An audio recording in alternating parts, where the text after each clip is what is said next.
Okay, we're good to start. Well, I don't know how many of you saw my LinkedIn post, but it was a frustrated kind of LinkedIn post because I had done all these slides and then I looked at them and I just hated them. And I was like, oh no, we're going to go through around the same thing and it's going to get boring. And I was getting bored, to tell you the truth. I was like, not happy about it. So I just threw them out. And yesterday, around like, what, 4 o'clock in the evening, I started working on the fresh set of slides. So you have new material today. Mainly because I think in safety, psychosocial safety, we're kind of avoiding some topics, and I think we want to talk about them. That's where I'm at today. So today we're going to talk about teams and how psychosocial hazards impact teams. Um, as you know, thank you, Felix, for doing everything. I can't thank you enough because it wouldn't happen if it wasn't you. I'm just a talker here. He's the doer. So thank you again. And anybody, if you're interested, have a look at his Mind Muse app. It is amazing. I have looked at it many, many times, and it really is something out of somebody's wish list. Anyway, and I am from WHS Guard, as you all know, just starting out, been a year now, which is amazing. I'm still here. All right. So what have we got on the agenda today? We've got context and triggers because team and psychosocial safety in team is a lot about conflict management, about communication, and how people work together. Then we have the hierarchy of control, how it plays out in teams, and we'll have some examples of what proactive control measures look like, and then what leading indicators are in this space, and how to embed and implement. I would really pay a lot more attention to embed and implement because that is completely new. I did basically a literature review yesterday on what is really happening in the psychosocial space, who's actually winning, who's losing. I had a look at Germany, I had a look at Denmark because that's my favorite country at the moment. And then I had a look at Canada and Australia. And I wasn't very inspired, I must say. People are still struggling in this space, which is a little bit disappointing, but that's why we are here. Okay, so what is psychosocial hazard in teams? As you know, it's work design and management, environment and equipment, and interpersonal and culture. So basically, what you're looking at is work design is general all the way through, environment is also general, but interpersonal and culture really plays out in a big way in teams. And that actually, I would say, takes more central roles when it comes to psychosocial hazard in teams. Okay. And what is the impact? Well, about 60% of organizations lack training on how to do this well, and that is across the world. Um, and we all know about the cost of injury in psychosocial space. Productivity and well-being is impacted of all workers, ones who are experiencing the psychosocial risk, and also the ones who are not, but they through just seeing other people going through, um, you know, uh, psychological trauma or psychosocial symptoms. Okay, prevalence of workplace conflict. This is my favorite one. And I did pull this out from the Workplace Institute, which is an American-based organization, but they say in their studies that this applies to all organizations generally across the world. So as you can see, management level, there is fairly high, senior leadership, not so much, and then line versus report seems to play out a little bit more and not so much at the entry level. So basically what you're talking here is that it plays out primarily in the management level, which is medium to senior level of management. Okay, toll of unresolved conflict. This is my favorite one. Okay, not favorite. We want to get rid of this. So, but what does it do? It pulls down everyone's morale. If your manager is having poor morale, there's a pretty good chance that the entire team is struggling. Um, Leads to bullying and personal attacks or conflict. In some cases, in some countries, it can lead to physical attacks as well. I don't know if you watch some Instagram reels, they will give you evidence about that. Um, there is a high amount of disengagement, and this is actually the most toxic and invisible toll, because people get disengaged and it's very hard to know whether they are really engaged or disengaged, and some of them will openly deny. Um, and then you have some people who get stressed and sick as a result of stress. Goes without saying that when people are experiencing stress, their immunity level goes down, they tend to fall ill more easily. And that is, I think, study-based, not my invention. Okay, triggers for conflicts. Whoa, the first one is abuse of power. How many people abuse power? Oh, how many people don't? That's a good question. And heavy workload, poor communication, stress, unclear roles, personality clashes, and lack of trust. I think apart from lack of trust and abuse of power, which are outliers, pretty dominant, the others are experienced by almost everybody in management, which is why it becomes really poignant in situations that are stressful with high workload, unclear roles. Now, you're looking at a manager who themselves have a fairly high workload. Their PD was never really clear. Um, they have stress because of just the amount of work coming in and not being communicated to properly, and then they're expected to perform. This does lead to conflict. It, I see it every day, you know, and you're just kind of making it up as you're going along, but it doesn't really help the person doing it or their team. Now, what happens with communication and engagement? So this is, again, not really true for Australia, but I think it's somewhat true for Australia. Again, I've not taken this from Australian studies. These are American studies. Um, but about 55% of the time people spend in communication only because there is not proper training, there is not proper governance. The terms of engagement between the employee and the employer, or management and the employee or worker, are not really clear. So we really spend a lot of time communicating in our day. So basically 55% of the time means half of your day you're communicating, which could potentially be avoided if we do it in a safe and effective way. Um, okay, this is the hierarchy of control. This is the model I'm going with because rather than having a proper pyramid, I think we need to have an upside down pyramid, mainly because elimination shows that it is more impactful, substitution less, and then we go down with less impact. It is exactly the same as physical, you know, what this is hierarchy of controls, except for the fact the elements change. And I would like to stress that even though I've done a paper on psychosocial hierarchy of control, I have many criticisms about it, and we can discuss them on another day. All right. So what are the leading and lagging indicators? Now, we're going to talk about indicators, we're going to talk about controls, and then we're going to talk about frameworks. And basically, it's a progression of thought that leads from indicators to controls to frameworks. And then I'm going to kind of show you how they all connect. So leading versus lagging indicators. Now, this everyone knows from traditional safety. We have lagging indicators like, lost time injuries, medical injuries, absenteeism, et cetera, et cetera. These are the now old world, not so old, about 4 years ago. In case of psychosocial, situations, our indicators would be EAP. If people start using EAP a lot, then not more than normal, there's probably been a psychological incident somewhere. There's reactive training and surveys, corrective actions after harm. So you've had a client who has been very abusive towards your staff, and then you sort of try to recover after the event itself. Now, the leading controls, which are my favorite ones, is what do we put in place before there is an incident or to avoid an incident in psychological situations in teams.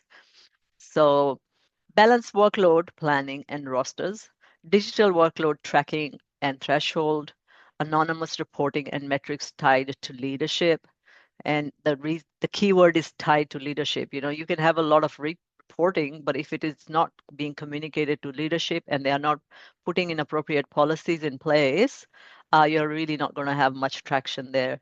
Role clarity is embedded into the process, early intervention, and speak up culture. So, goes without saying that even though we are in the psychosocial risk management space, we firmly go across into fair work legislation. We firmly go across into, you know, sexual harassment at work kind of situation, and there is legislation regarding that. We go into, you know, um, equity and fairness kind of respect at work. So I personally, from my work point of view, I'm finding myself that I'm working more and more with IR, with HR, and if you find that in your company you are somehow locked out of the IR and HR data and information, you as human, what is a safety manager, will find it really hard to do your job. And that's the level of governance you need to go to your leadership and tell them that you need access to the information at all areas of human management to be able to do your work effectively. There are some organizations which have made the change, and there are some who haven't. Particularly government agencies, they are very cagey about, you know, privacy, etc. I think all you really need is you need to sign basically a confidentiality document or something like that. That's all that's needed. Anyway, that was a side note on this. Now, leading indicators monitor what matters. Psychological safety, speak up scores, number of ideas and concerns raised. So these all can be uh, quantified. Um, Work design, workload within capacity, decompression time scheduled. So again, you can quantify this. Uh, Access to resources, regular check-in and training. Communication effectiveness surveys, early issue reports, team involvement in decision, fairness scores, training completion, and team effective metrics. Now, I know that there are organizations that have all of this in one dashboard, which gives them a holistic score of how they're traveling. It gives the leadership an oversight of where they are in psychosocial space. Having said that, it is not a common practice still. So now we come to the controls. So controls for psychosocial risks in teams. They basically come in 6 areas out of the 17 risks that we normally speak about in psychosocial risk, which is balance, work design, team capability, participation, communication, support, and resources, and role clarity. So as you can see, all of them kind of sit in the work design space. So if you design the work well, there's a pretty good chance that you are tackling all the psychosocial risks in relation to teams. Okay. But wait, there is more interesting stuff coming just in a second. So now, embedding controls and implementing. Again, the same process. You engage and access, you design and implement, you monitor and act, and review and improve. I'm rushing through this because I want to spend a little bit more time in the next slide, which is here. This is my favorite slide of the day. So what I did yesterday was I basically went and looked at all the organizations in the world that have been doing psychosocial safety, especially the ones who have been doing in middle management and team level. Out of the 10, 15 cases that I dug deep into, 2 or 3 kind of stuck out. There is a lot of gray literature out there where there are claims by people that they have, tackled psychosocial risk.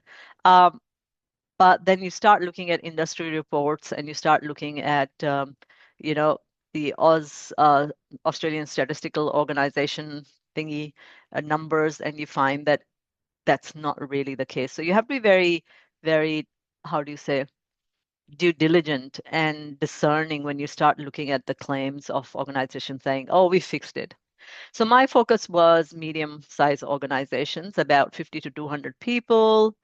And what I found that the organizations were doing were not they were not going after one methodology. They were adapting the different methodologies of frameworks around to facilitate their need for a framework. So now I'm going to give you a really complex example of how you can put a psychosocial risk management model for teams. And I think you can extend it to the entire organization with 6 methods. Now, they are not, these methods are not individualistic from a point of view that they will not interfere with each other. They actually cohesively work with each other. So if you were to look at the first one, the PSC, the psychosocial climate study, this is to sort of temperature check an organization to see whether their leadership is ready to move on with the psychosocial, risk management approach. And if it isn't, then you need to fix this before you even go into second, third, fourth, fifth, and sixth. Now, I know people at work is out to be retired and the Copenhagen model is there. But I think what's really going to happen in this space is that there will be private organizations and not to mention researchers coming up with a methodology that works. Realistically, people at work survey is just a survey. Anybody can design a survey. That's probably why it is being retired. But it has to be more in line with the code of practice. So as long as your survey speaks to the code of practice, you're good. So that's how you get your hazard profile. We also call it a risk profile from time to time, but hazard profile works fine. And then job design resources or the SMART model. Here you're going to look at how you're going to manage the risk. And like I said, I am publishing in a lot more detail on all of these frameworks in the Substack. So if you want to dig in deep, you can always go to my Substack and start reading. I haven't done any of these yet, though. Just full disclosure, I'm in the process. Just give me another 30 hours a week, I'll do it. But there's enough literature out there if you want to venture out and dig around and get some information for yourself. And then the HSE management standard is basically to assist you to structure your risk assessment. Team psychological safety and management behavior frameworks explain how the controls are used and in a day-to-day methodology. And the last one is the APHIRM, and IGLU, as I like to call it, is basically a participatory, practical, multi-level approach of implementation. If for anyone who doesn't know I think APHIRM is the Australian version, IGLU is the international. I will be writing on them in future. But the reason for putting all these 6 here is to sort of understand that you don't really have to have one framework. You need bespoke frameworks for your organization, but you can pull out elements from other frameworks to which work for you. So first you measure, you diagnose, you prioritize, you redesign, you embed and review. What's special about this from the normal risk plan, act, do, check kind of a model is that you are diagnosing here, you are prioritizing and you're designing, which makes it really much more difficult, at the same time different.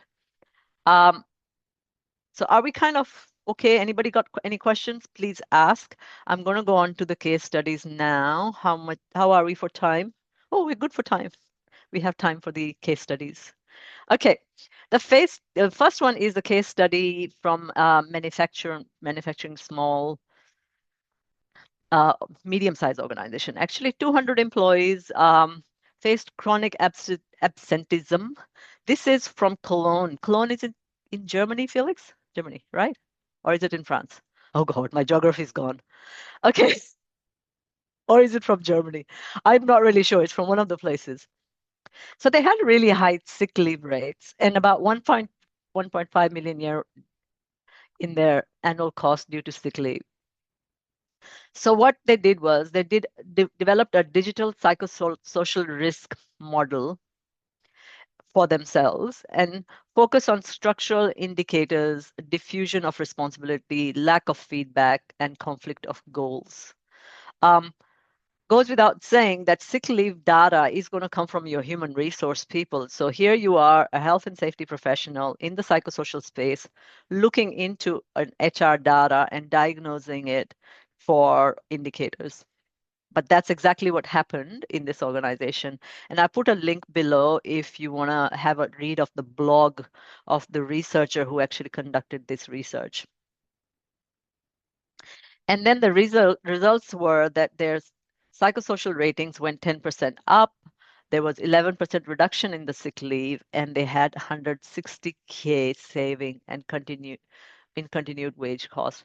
Doesn't look a lot when you compare it to 1.5 million costs, but still, that was money that the company didn't have. And what the long-term ROI for this is realistically um, just um, you get a better motivated um, workforce. This was from I think 2019, this case study. No, if this one was from last year, the 2019 one is the next one, which is a corporate lending firm. Sorry, I'm twisting my own tongue today. And this happened during COVID-19. And this study is from National Safety Council, which is a US organization. They have not released the name of the organization, but it is a valid and evidence study. During COVID, as we all know, we had fear of isolation, prolonged anxiety.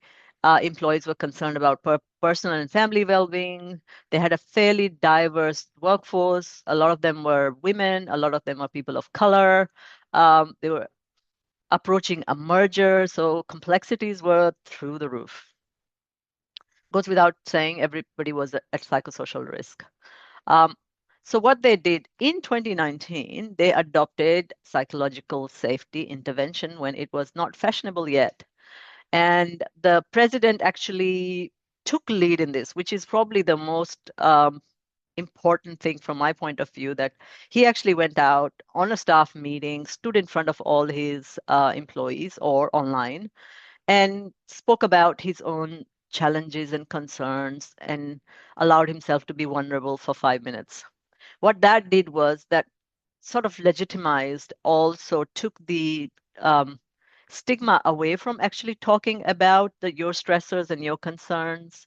Um, he also then brought in some consultants who did targeting interventions, created a framework, provided training, and then quantified all of their metrics into some sort of a psychological safety framework, digitized it, um, and combined it and plugged it into the business return on investment framework. How nice was that?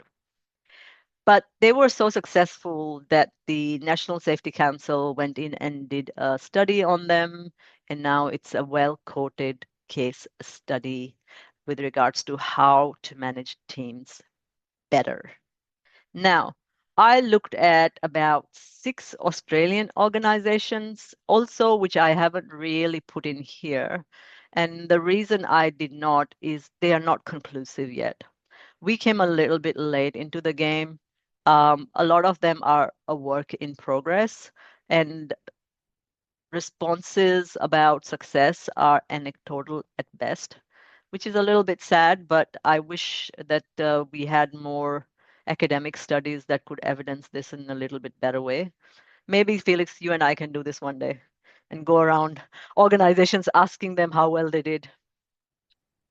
I think But it would having, be quite interesting. I know, but I was actually a little bit disappointed because I thought that there would be some conclusive ones. But the two that were there was a Bunning study and there was an Australia Post study. And I'm not a fan of either, I must say. For anyone who's interested, you can search Bunning Psychosocial. It comes up because it's heavily publicized by the organization. It makes them look good, which is why I'm actually a little bit not very certain about whether it was an actual success or a PR program. Um, at the same time, Australia Post has had um, a lot of restructuring since COVID. and their psychosocial risk has actually gone through the roof. They have had safety restructuring as well. They have had leadership restructuring as well. So them putting out a psychosocial evidence saying that we did great in this space is, I think, a bit early. Um, the word on the ground is that they have lots and lots of challenges still. Any questions? See, I've got 4 minutes to go. I'm so happy when this happens. Great job. And I think you did great pulling in all those different insights and brought in practically on how people can do it on a team level. Yeah. I guess a question which I think came through, which hasn't quite been resolved, is how would this differ compared to, say, an organizational approach?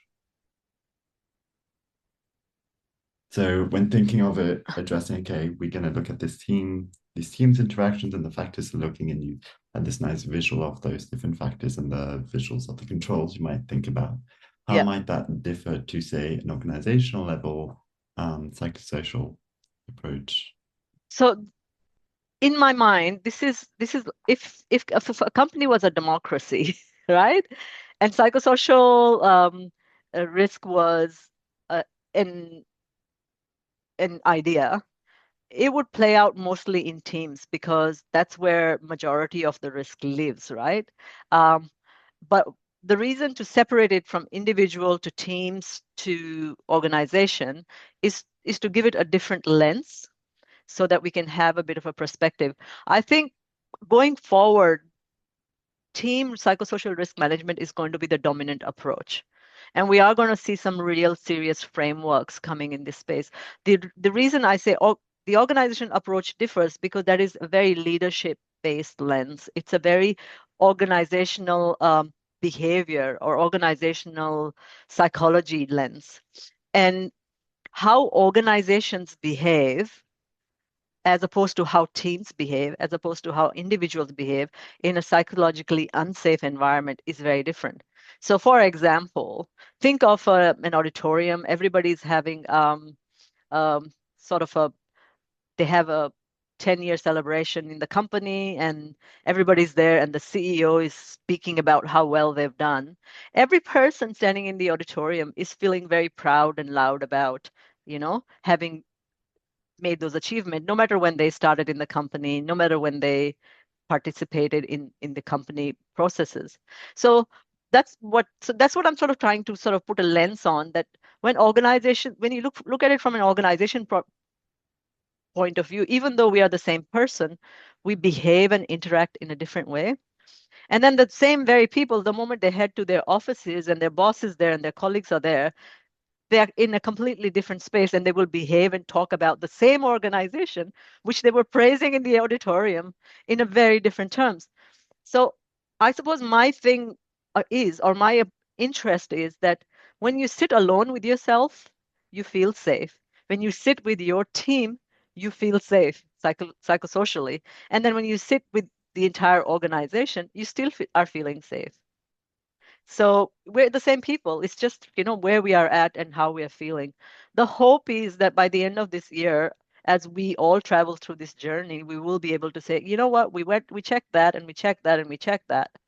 And this is what we feel works the best. That's the hope, anyway. Let's wrap it up there. That's great. Great teaser for all the other webinars. Yeah, So, if you are interested to explore more that conflict management piece, which I think you spoke about, yeah, was one of the key parts of this yeah, team dynamic, the next webinar is going to have a deeper focus on that. We've got yep. an expert in that space who'll be sharing her thoughts. It's on Thursday, not on Friday. Um, we hope to see you all there. Otherwise, thank you all for joining us. Thank you. All right. See you later. Bye.